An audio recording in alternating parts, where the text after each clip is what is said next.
Neuro, pulmo and centre for surgical excellence Sai Deepa multi speciality hospital, Chandanagar, Hyderabad. తనను కేసుల పాలు చేసి కట్టుకున్న భార్య తన కెరీర్ని బుగ్గిపాలు చేసిందనే రగిలిపోయే ఆక్రోశం ఒకవైపు కనిపిస్తోంది. తాను మాత్రం పాత జీవితాన్ని మర్చిపోయి మరో పెళ్లి చేసుకుని గర్భిణిగా కొత్త లోకంలో విహరిస్తూ సంతోషంగా ఉందని తట్టుకోలేని అసూయ ఇంకొక వైపు. ఈ రెండింటి కలయికే ఒక సాఫ్ట్వేర్ ఇంజనీర్ని కనికరం లేని కిరాతక హంతకుడిగా మార్చేసింది. తన జీవితం అంధకారమైపోయిందని భావిస్తున్న వేళ సునీత కళ్ళలో కనిపిస్తున్న ఆ ఆనందం అతడిలో పగను పెంచింది. విడాకుల తర్వాత ఆమె హ్యాపీ లైఫ్ లీడ్ చేయటమే ఆమెకు మరణ శాసనంగా మారింది. వనస్థలిపురంలో 4 నెలల గర్భిణి సునీత హత్య కేసులో వెలుగు చూసిన ఈ పాడుబడ్డ మనస్తత్వ నిజాలు 2 తెలుగు రాష్ట్రాల్లో ఒళ్ళు కగురు పుట్టిస్తున్నాయి. పెదపల్లి జిల్లా మంథనికి చెందిన దేవరకొండ మహేష్కు, మహారాష్ట్రలోని తిలకవాడకు చెందిన బుద్ధార్థి సునీతకు పెద్దల సమ్మతితోనే 2022లో పెళ్లి జరిగింది. పెళ్లి తర్వాత దంపతులిద్దరూ కెనడా వెళ్లారు. అయితే పెళ్లి జరిగిన 8 నెలలకే మహేష్, సునీత మధ్య మనస్పర్ధలు వచ్చాయి. దీంతో భర్తను కాదని ఇండియాకు వచ్చేసిన సునీత మహారాష్ట్రలోని బ్రహ్మపురి పోలీస్ స్టేషన్లో భర్త వేధిస్తున్నాడు, ఇబ్బంది పెడతా ఉన్నాడు, నేను ఇన్ని రోజులు నరకం చూశాను, వాడు అసలు మనిషే కాదని చెప్పి కేసు పెట్టింది. దీంతో మహేష్ మీద పోలీసులు లుకౌట్ నోటీసులు జారీ చేసి అరెస్టు కూడా చేశారు. ఆ తర్వాత 2024లో ఇద్దరూ చట్ట ప్రకారం విడాకులు తీసుకున్నారు. మహేష్పై పెట్టిన కేసుల కారణంగా అతడికి లుకౌట్ నోటీసులు జారీ అయ్యాయి. చివరకు కెనడాలో ఉన్న ఉద్యోగం పోవటమే కాకుండా తల్లి చనిపోయాక మళ్ళీ విదేశాలకు వెళదామన్న వీసా దొరకని పరిస్థితి. నా జీవితం నాశనం కావటానికి ఆమె కారణం అనే ఒక బలమైనటువంటి ద్వేషం, కోపం గుండెల్లో రగులుతున్నటువంటి ఒక అగ్ని పర్వతాన్ని పెంచుకుంటూ మహేష్ బతుకుతా ఉన్నాడు. విడాకుల తర్వాత సునీత కుంగిపోకుండా హైదరాబాద్లో సాఫ్ట్వేర్ ఉద్యోగం సంపాదించింది. శ్రీనాథ్ అనే ఒక వ్యక్తిని వివాహం కూడా చేసేసుకుంది. ప్రస్తుతం ఆమె 4 నెలల గర్భిణి. తాను ఇక్కడ నరకం అనిపిస్తున్నాను, ఉద్యోగం పోయింది, వీసా లేదు, దినదిన గండంగా కనిపిస్తోంది, నరకం చూస్తూ ఉన్నా. కానీ తను విడిచిపెట్టినటువంటి ఆ మహిళ మాత్రం పెళ్లి చేసుకొని ఎంతో సంతోషంగా ఉండటాన్ని మహేష్ చూసి జీర్ణించుకోలేకపోయాడు. ఆమె కళ్ళలో కనిపిస్తున్న ఆనందాన్ని ఎలాగైనా తుడిచేయాలి అనుకున్నాడు. నేను ఒక పక్క బాధపడుతుంటే, నేను ఒక పక్క ఇబ్బంది పడుతూ ఉంటే, ఒక పక్క నేను నిద్రలేని రాత్రుల్లో గడుపుతూ ఉంటే, తను చాలా సంతోషంగా 2వ పెళ్లి చేసుకొని భర్తతో హ్యాపీగా ఇప్పుడు గర్భవతిగా ఉండి లైఫ్ ఎంజాయ్ చేస్తూ ఉంది. నాకు లేని సంతోషం తనకు ఎందుకు అని భావించి ఏదో ఒకటి చేయాలని చెప్పి రోజు పథకం పన్నుతూనే ఉన్నాడు, ఆలోచన చేస్తానే ఉన్నాడు. తనకి సంతోషం ఏ విధంగా దక్కకుండా చేయాలి, నేను గడుపుతున్నటువంటి ఆ బాధ క్షణాలు తనకి ఏ విధంగా రుచి చూపించాలి అని ఇదే ఆలోచనతో మగ్గిపోతున్నటువంటి పరిస్థితి. సునీతను అంతం చేయటానికి మహేష్ ఒక పక్కా ప్రణాళిక వేశాడు. నెల రోజుల ముందే హైదరాబాద్ చేరుకొని తుర్కయాంజాల్లో ఓ హాస్టల్లో మకాం వేశాడు.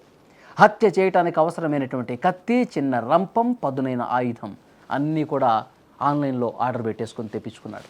సునీత ఇంటి అడ్రస్ కనుక్కొని ఎవరూ లేని సమయం కోసం రెక్కీ చేస్తా ఉన్నాడు. ఒకసారి వెళ్ళాడు, జనం ఉన్నారు, వెనక్కి వచ్చేసాడు. ఇంకొకసారి వెళ్ళాడు, అక్కడ ఎవరో కలిగి తిరుగుతూ ఉన్నారు, అక్కడ ఆ సమయం కుదరలేదు. సరిగ్గా బుధవారం రోజు మధ్యాహ్నం తను అనుకున్నటువంటి సమయం రానే వచ్చింది. సునీత భర్త ఆఫీస్కు వెళ్ళినటువంటి సమయాన్ని మహేష్ గమనించాడు. అపార్ట్మెంట్లోని సీసీ కెమెరాలకు దొరకకుండా, లిఫ్ట్ వాడకుండా మెట్ల ద్వారా దొంగ చాటుగా నక్కుతూ పైకి వెళ్ళాడు. ఆయుధాలు ఉన్న బ్యాగుతో వెళ్ళి సునీత ఇంటి తలుపు కొట్టాడు. మాజీ భర్తను చూడగానే సునీత ఒక్కసారిగా షాక్కి గురైపోయింది. ఆమె తేరుకునే లోపే బలవంతంగా లోపలికి చొరబడి లోపలికి వెళ్ళి లోపల నుంచి గడియ పెట్టి సునీతతో గొడవ పడ్డాడు. మహేష్ తన వెంట తెచ్చుకున్నటువంటి కత్తితో, బ్యాగులో తెచ్చుకున్నాడు కదా, ఆ కత్తి తీసుకొని ఆమె గొంతు కోసి కిరాతకంగా నరికి ఆ రంపంతో కూడా నరికి కత్తితో పొడిచి చంపేశాడు. సునీత ఆర్తనాదాలు విన్న ఆమె అత్త పరిగెత్తుకుంటూ వచ్చింది. అప్పటికే సునీత రక్తపు మడుగులో పడిపోయింది. భయంతో ఆమె కేకలు వేయడంతో మహేష్ గదిలో నుంచి లోపల నుంచి గడియ పెట్టేసుకున్నాడు కదా, ఎంతకీ గడియ తీయలేదు. స్థానికుల సమాచారంతో పోలీసులు ఘటనా స్థలానికి చేరుకున్నారు. లోపల ఉన్న మహేష్ తన వెంట తెచ్చుకున్నటువంటి పెట్రోల్ పోసుకొని ఆత్మహత్యకు యత్నించాడు. అయితే పోలీసులు తలుపులు బద్దలు కొట్టి చాకచక్యంగా అతన్ని అదుపులోకి తీసుకున్నారు. విచారణలో మొత్తం చెప్పేశాడు, జరిగిన స్టోరీ మొత్తం చెప్పాడు. నేను ఎందుకు ఈ పని చేయవలసి వచ్చింది, నేను ఎందుకు సునీతను చంపాల్సి వచ్చింది, నా జీవితం ఇట్లా అంధకారం అయిపోవటానికి కారణం సునీతనే అని చెప్పి మొత్తం స్టోరీ చెప్పాడు. కానీ చట్టాన్ని చేతిలోకి తీసుకొని ఈ విధంగా మృగంగా రాక్షసుల్లాగా ప్రవర్తించడం కరెక్ట్ కాదు. ఆమె సంతోషం చూడలేకనే చంపేశా అని చెప్పి నిర్వేదంగా అసలు ఏమాత్రం పశ్చాత్తాపం లేకుండా పోలీసుల ముందు చెప్తుంటే మొత్తం విని పోలీసులు షాక్ అవుతూ ఉన్నారు. మనసులో పెట్టుకుని ఆ పగని ఒక రాక్షసుల్లాగా, ఒక సైకోలాగా బిహేవ్ చేశాడు. ఇతన్ని చట్టం చాలా కఠినంగా శిక్షించాల్సినటువంటి అవసరం ఉంది. ఆ సునీత కుటుంబ సభ్యులు గుండెలు బాదుకుంటూ రోధిస్తూ ఉన్నారు.